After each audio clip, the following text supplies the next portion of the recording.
Let your head. Siswa dan siswi SMA Negeri 1 Babakan Lada yang saya banggakan dan yang saya cintai. Di sini saya akan memberikan satu materi. Kompetensi dasar yang pertama mengenai permainan bola besar. Kalian sudah tahu apakah permainan bola besar itu? Permainan bola besar. Permainan bola besar itu adalah permainan atau olahraga yang dilakukan dengan menggunakan bola yang berukuran besar dan ukuran lapangan yang besar.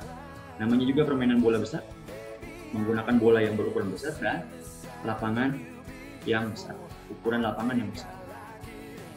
Nah, apa saja sih yang termasuk dalam permainan bola besar itu? Olahraga apa saja yang termasuk dalam permainan bola besar itu?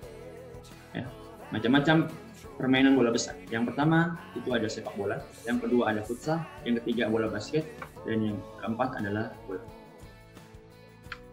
Nah, dalam materi ini tujuan yang harus dicapai, ya, tujuan pembelajaran yang harus dicapai untuk kelas 10 khususnya.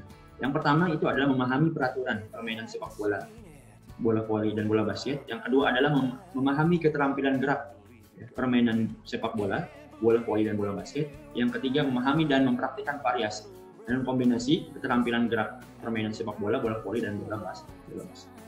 Itu untuk kelas 10. Untuk kelas 11 ini tujuan belajar. Yang pertama memahami dan mempraktikkan keterampilan gerak permainan sepak bola, bola voli dan bola basket.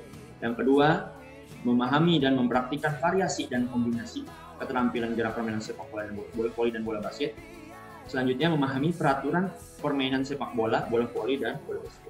Bedanya antara kelas 10 dan kelas 11 itu, untuk kelas 10 itu hanya mengetahui, memahami dan mempraktikkan teknik dasar, ya, keterampilan dalam permainan sepak bola, bola voli maupun bola basket.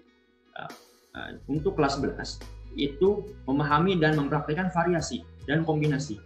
Kombinasi apa? Keterampilan gerak, teknik dasarnya. Sudah lebih ke variasi dan kombinasi teknik dasar untuk permainan sepak bola dan bola voli dan bola basket. Nah, itu untuk kelas 11. Nah, di sini saya akan memberikan satu materi dalam salah satu permainan bola besar, yakni adalah sepak bola. Kalian sudah tahu sepak bola itu apa? Sepak bola itu adalah suatu permainan yang dilakukan dengan cara menendang bola kian kemari, yang dilakukan oleh pemain dengan sasaran gawang dan bertujuan memasukkan bola ke gawang.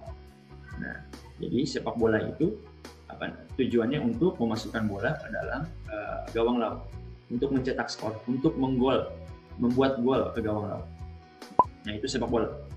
Nah, sejarah sepak bola itu, ya, awal mulanya sepak bola ini telah dikenal kapan? Sejak abad kedua dan abad ketiga. Ya, di mana tepatnya di Tiongkok. Nah, yaitu pada masa pemerintahan dinasti Han. Nah, pada masa itu masyarakat Tiongkok menggunakan bola kulit dan menyepakkannya ke dalam jaring kecil. Nah, dahulu sepak bola seperti itu. Nah, kemudian sepak bola modern itu dimulai kapan dan di mana?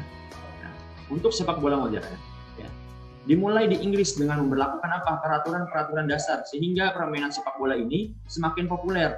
Meskipun olahraga ini sempat dilarang karena apa? Karena dianggap mengandung kekerasan. Sepak bola ternyata semakin dikenal masyarakat umum. Sepak bola ini, ya, termasuk olahraga yang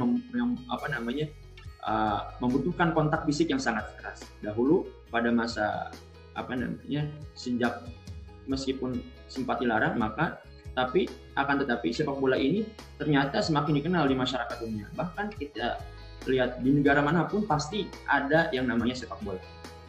Itu sepak bola, ya, sejarah modernnya, dan sampai saat ini sepak bola semakin berkembang sampai saat ini. Selanjutnya, apa saja sih keterampilan gerak, teknik dasar yang ada dalam sepak bola? Yang pertama ada menendang bola atau yang biasa kita sebut passing. Yang kedua menggiring bola atau yang biasa kita sebut dribbling. Yang ketiga adalah menghentikan bola atau yang biasa kita sebut dengan controlling. Dan yang selanjutnya yang keempat yakni menyundul bola atau yang biasa kita sebut dengan heading. Itu seputar teknik dasar. Kita masuk yang pertama, ya, aktivitas permainan sepak bola, ya, keterampilan gerak menendang bola. Passing dalam sepak bola itu ada 3. Yang pertama, passing menggunakan kaki bagian dalam atau yang biasa disebut dengan inside kick, ya, menggunakan kaki bagian dalam.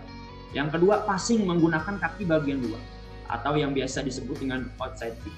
Yang ketiga adalah passing menggunakan tempurung kaki, ya, punggung kaki. Nah, itu 3 cara bagaimana passing ya dalam permainan sepak bola. Yang selanjutnya, keterampilan gerak menahan bola atau yang biasa disebut dengan controlling. Nah, ketika jalannya bola itu ada 3 macam. Ya, dalam bermain sepak bola itu ya, jalannya bola itu ada 3 macam. Dan masing-masing memerlukan cara tersendiri untuk menahannya, untuk mengontrolnya. Yang pertama, ada bola yang menyusut tanah atau yang disebut dengan ground ball. Nah, bola menyusut tanah. Nah, itu kita bisa kontrol atau tahan bola menggunakan apa? Menggunakan kaki bagian dalam, kaki bagian luar ataupun punggung kaki. Itu kita bisa gunakan. Yang kedua, bolanya memantul atau bisa disebut dengan bouncing ball. Nah, bolanya memantul. Ketika bola memantul, ya, kita bisa menggunakan kaki bagian dalam, kaki bagian luar ataupun punggung kaki dengan mengangkat sedikit mengangkat kaki tersebut. Ataupun ketika bola memantul itu terlalu tinggi, kita bisa menggunakan tungkai bagian atas, tepatnya pada paha kaki, pada paha kita bisa menggunakan. Nah, ketika bolanya tinggi, kita bisa tahan bola, kita bisa kontrol bola. Menggunakan apa? Menggunakan bagian dada dan kepala, khususnya bagian kepala. Nah, itu keterampilan kontrol, keterampilan gerak menahan bola. Selanjutnya, keterampilan gerak menggiring bola atau yang biasa kita sebut dengan dribbling. Nah, dribbling ada 3 macam. Yang pertama, dribbling dengan kaki bagian dalam. Yang kedua, dribbling menggunakan kaki bagian luar. Dan yang ketiga, dribbling menggunakan punggung kaki.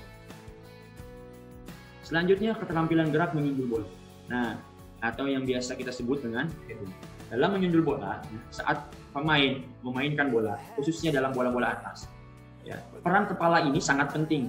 Ya, sundulan bola harus tepat bersentuhan dengan dahi, ya, dengan kening. Sehingga apa? Karena apa? Karena bagian dahi ini cukup kuat dan keras. Ya, sehingga ketika bersentuhan dengan impact dengan bola tersebut, kita tidak merasakan sakit dan bolanya itu ketika impact bisa terkontrol dengan kita dan sehingga terjadi pantulan yang sangat keras karena dahi kita ini cukup kuat dan keras. Nah, dalam permainan sepak bola, gerakan menyundul ini menjadi salah satu alternatif untuk apa? Untuk mencetak gol, khususnya dalam bola-bola atas. Dalam permainan sepak bola itu kan bolanya kita tidak dapat, bisa dikira bisa bolanya menyusut tanah, bisa bolanya memantul, dan bisa bolanya itu bola-bola atas. Nah, untuk bola-bola atas, salah satu solusinya adalah menggunakan heading ini, menggunakan sundul bola ini. Nah, itu mengenai keterampilan gerak menyundul bola. Nah, ini ada ukuran lapangan sepak bola. Ukuran lapangan sepak bola itu untuk panjangnya itu untuk panjangnya itu 90 sampai 120 meter, minimal 90 meter. Nah, untuk lebar lapangannya itu 45 sampai dengan 90 meter. Nah, itu untuk lebarnya. Nah, bisa dilihat ukuran garis gawang dan lain sebagainya, garis tengah dan lain sebagainya. Ya, bisa dilihat sendiri. Nah, itu untuk ukuran lapangan sepak bola. Selanjutnya, peraturan permainan sepak bola. Ya, peraturan permainannya, restart of play. Ya, ketika untuk awal dalam permainan sepak bola ini, yang pertama, sebelum permainan dimulai, terlebih dahulu dilakukan undian oleh kapten kesebelasan. Biasanya sebelum permainan dimulai itu, wasit memanggil kedua kapten untuk melakukan undian. Undiannya itu berisikan bagaimana undian untuk menentukan bola pertama, untuk menentukan tempat atau gawang di mana. Dan yang ketiga itu adalah berisikan bincangan singkat mengenai attitude dalam permainan sepak bola. Yang kedua, penendang pertama tidak boleh memainkan bola lebih dari 1 sentuhan sebelum bola tersebut disentuh oleh pemain lain. Ketika kick off pertama, ya, ketika bola pertama, wasit sudah meniupkan peluitnya. Nah, maka penendang pertama tidak boleh memainkan bola lebih dari 1 sentuhan. Nah, jika lebih dari 1 sentuhan maka diulang, kick off-nya itu diulang. Nah, yang ketiga, setelah gol dicetak, permainan harus dimulai dengan tendangan awal oleh regu yang memasukkan bola. Dalam permainan itu, setelah gol dicetak, maka permainan harus dimulai dengan tendangan awal oleh regu yang memasukkan bola yang sudah kegolan tadi. Yang keempat, setelah waktu istirahat, ketika babak kedua dimulai, kedua regu bergantian tempat dan tendangan awal akan dilakukan oleh regu lain. Ketika undian tadi, ketika awalnya itu ya mendapatkan bola pertama, maka setelah waktu istirahat atau babak kedua itu bergantian ya. Ketika babak kedua dimulai, maka bergantian tempat dan tendangan awal akan dilakukan oleh kedua. Yaitu seputar peraturan permainan dalam sepak bola. Nah, terima kasih. Mudah-mudahan kita selalu dalam lindungan Allah Subhanahu wa taala, Tuhan yang Maha Esa. Semoga diberikan kesehatan, kekuatan untuk menjalani aktivitas-aktivitas kita sehari-hari. Terima kasih. Assalamualaikum warahmatullahi wabarakatuh.